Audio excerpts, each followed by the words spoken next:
नमस्कार, मैं हूं ब्रिज द्विवेदी। एनर्जी मीटर में आप सभी का स्वागत है। अमेरिका ने ईरान के 3 परमाणु ठिकानों पर हमले किए। ईरान ने भी जवाबी कार्रवाई की धमकी दी है। इसी बीच ईरानी संसद ने स्ट्रेट ऑफ हॉर्मुज को बंद करने की मंजूरी दे दी है। इससे अनसर्टेनिटी और बढ़ गई है। इसका असर साफ तौर पर कच्चे तेल की कीमतों पर पड़ता हुआ नजर आ रहा है। आज के कारोबार में देखें तो कच्चे तेल की कीमतों में जबरदस्त उछाल देखने को मिली है। घरेलू बाजार में इस वक्त कच्चा तेल 6400 रुपये प्रति बैरल के करीब ट्रेड होता हुआ दिख रहा है। अगर विदेशी बाजार पर नजर डालें तो WTI क्रूड $74 और जो ब्रेंट क्रूड $77 के करीब ट्रेड होता हुआ नजर आ रहा है। वहीं अगर नेचुरल गैस पर देखें तो इस वक्त MCX पर नेचुरल गैस 336 रुपये के करीब ट्रेड होता हुआ दिख रहा है, 334-336 के रेंज पर। ऐसे में कच्चा तेल और नेचुरल गैस में ट्रेडर्स की क्या स्ट्रैटेजी होनी चाहिए? कच्चा तेल खरीदें या बेचें? नेचुरल गैस में इंट्राडे में क्या करें? इस पर बात करने के लिए हमारे साथ जुड़ रहे प्रो इंटेलीट्रेड सर्विसेज के फाउंडर दिनेश सोमानी जी। सर, बहुत बहुत स्वागत है आपका द बोनस में। बहुत बहुत धन्यवाद सर। सर, जिस तरह से अनसर्टेनिटी का माहौल बना हुआ है, हम लोग लगातार देख रहे हैं, इस पर हम लोग कवरेज भी कर रहे हैं।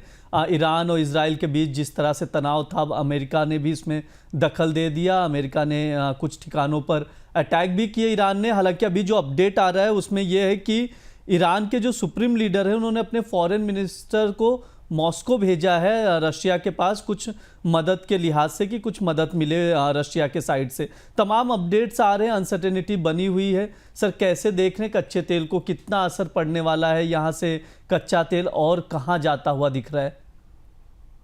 ब्रिज जी, असर तो ऑलरेडी पड़ चुका है। पिछले 45-50 दिन का हम जायजा देखते हैं तो करीब करीब 4750 से 6500 मतलब 38% की तेजी क्रूड में ऑलरेडी आ चुकी है। और ये जो तनाव चल रहा है यूएस का, इजराइल का और ईरान का, इसके चलते ही मेजर मूव आया है। 15-17% तो हमने 2 या 3 दिन में ही बढ़ता हुआ देखा है। तुरंत से 8% ऊपर खुला, दूसरे दिन 4% ऊपर खुला। तो ये जो तेजी है ये अनसर्टेनिटी की तेजी ज्यादा है। मतलब सप्लाई कहीं ना कहीं डिस्ट्रप्शन हुआ है, उसके चलते है। डिमांड जितनी है उतनी है, डिमांड में बहुत ज्यादा बढ़ोतरी हुई नहीं है। बट अभी जो है हालात जिस हिसाब से बने हुए हैं, अनलेस एंड अनटिल कोई शांति वार्ता यहाँ से निकल कर आती है, क्रूड के प्राइसेस में नीचे आने के चांसेस थोड़े से डिम नजर आते हैं। मेरे लिहाज से कई 6340-50 के दरमियान अगर क्रूड प्राइस आते हैं तो वहां पर दोबारा एक बार बाइंग बन सकती है। ऊपर में 6480 और 6550 तक के लेवल्स देखने मिल सकते हैं। और डाउनसाइड मुझे लगता है कि 6280 का इसमें स्टॉप लॉस मेंटेन कर सकते हैं।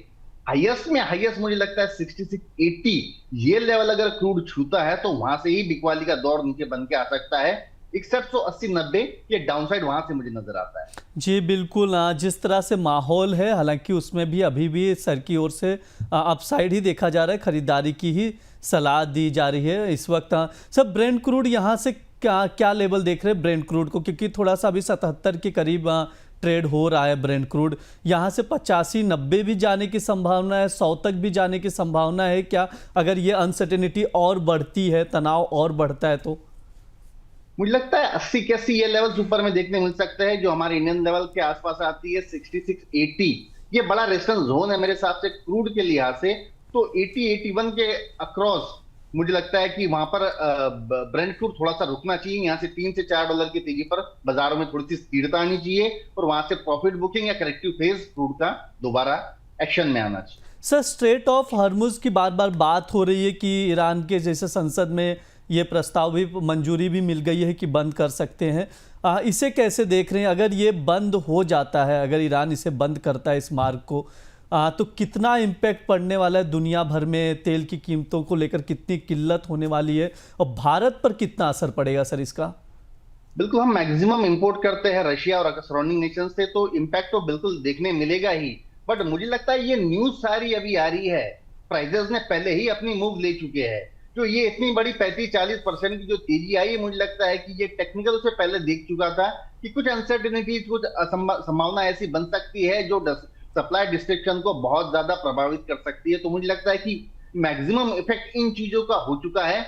यहाँ से $2 या $3 अगर क्रूड बढ़ता है, 200 रुपए करीब करीब यहाँ से, तो मुझे लगता है वहां पर प्रॉफिट बुकिंग या बिकवाली का दौर दोबारा जागृत होना चाहिए और प्राइसेस वहां से करेक्टिव फेज में आनी चाहिए। न्यूज थोड़ी बाद में आती है, लेकिन प्राइसेस पहले ही मूव करना शुरू हो जाते हैं।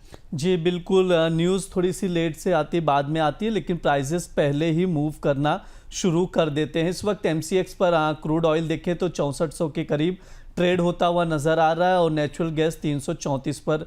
और इसके अलावा अगर कॉमेक्स पर देखें तो ब्रेंट क्रूड इस वक्त 77 के करीब ट्रेड हो रहा है और WTI क्रूड भी 74-75 के आसपास ही बीच में ही ट्रेड होता हुआ नज़र आ रहा है।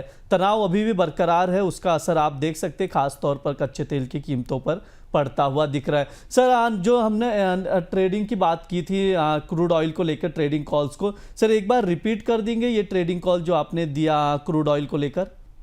जी बिल्कुल, थोड़ा सा डिप अगर मिलता है तो मुझे लगता है कि 6430-40, 6440, सॉरी 6340, प्रोबेबली 6340-50 के आसपास के दरमियान में क्रूड बाय करना चाहिए।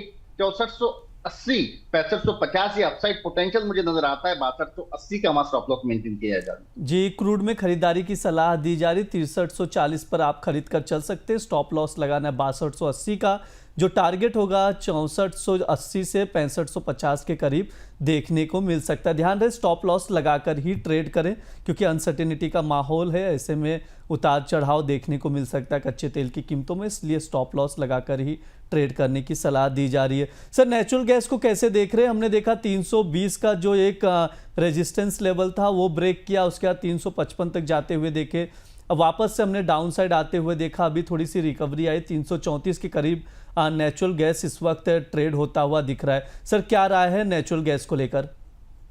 बिल्कुल, energy as a whole sector ही एक बड़ा मूव आया है। जहां जहां सप्लाई डिस्ट्रक्शन हुई है, प्राइसेस में अच्छा खासा इजाफा देखने मिला है। पहले जो नेचुरल गैस जो है 330 के आसपास बार बार रेस्पॉन्स फेस करता था, वहां से 295, 298 के लेवल जाता था, मतलब 10% की मंदी वहां से आती थी। और द मोमेंट 330 का लेवल क्रॉस हो, हमने 358, 59 के लेवल्स आते हुए देखे हैं। मतलब स्ट्रेट फॉरवर्ड 10% की तेजी हमने देखी है। वहां से दोबारा एक करेक्टिव फेज हो रहा है। मेरे हिसाब से 328, 30 अगर दोबारा कहीं मिलता है तो वह खरीदारी का अच्छा अवसर बन सकता है। वापस 362 के लेवल्स नेचुरल गैस दिखा सकता है। 315 का स्टिक स्टॉप लॉस मेंटेन करना चाहिए। तो ओवरऑल मुझे लगता है थोड़ा सा डिप का इंतजार करें, खरीदारी करें, वहां से दोबारा एक 10% की रैली हमें देखने मिली। जी बिल्कुल, थोड़ा सा डिप का इंतज़ार कर सकते हैं, वहाँ पर खरीदारी की सलाह दी जा रही है। एक बार ग्राफिक्स प्ले हो जाएगा हमारे साइड से भी, तो उस पर पता चल जाएगा कि बाय करने की जो ट्रेडिंग कॉल्स है स्क्रीन पर आपके सामने दिख रहा है, जो सर ने बताया। नेचुरल गैस भी खरीद कर चलने की सलाह दी जा रही है 328 पर, और स्टॉप लॉस लगाना है 315 का, जो टारगेट होगा 362 के करीब देखने को मिल सकता है। ध्यान रहे स्टॉप लॉस लगाकर ही ट्रेड करें।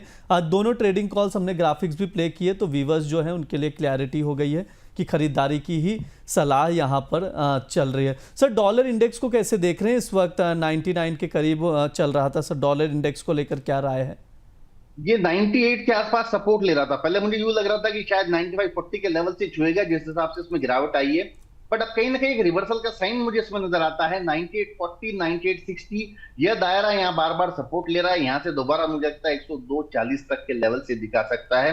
तो डॉलर इंडेक्स में एक बड़ा मूव आने की संभावना है। प्रोबेबली कोई एक रीजन बन के आ सकता है जहां डॉलर इंडेक्स में एक बड़ा मूव मिलेगा हमें। जी बिल्कुल, डॉलर इंडेक्स में एक बड़ा मूव मिलने की या देखने की संभावना यहाँ से नज़र आ रही है। ओवरऑल हमने एक नेचुरल गैस क्रूड ऑयल्स के ट्रेडिंग कॉल भी लिए, जो फैक्टर्स हैं खास तौर पर जिस तरह से तनाव है, अनसर्टेनिटी है, उसका कितना इम्पैक्ट पड़ रहा है वो भी हमने सर से जाना, उस पर हमने बात भी की। सर, डिस्क्लेमर है कोई?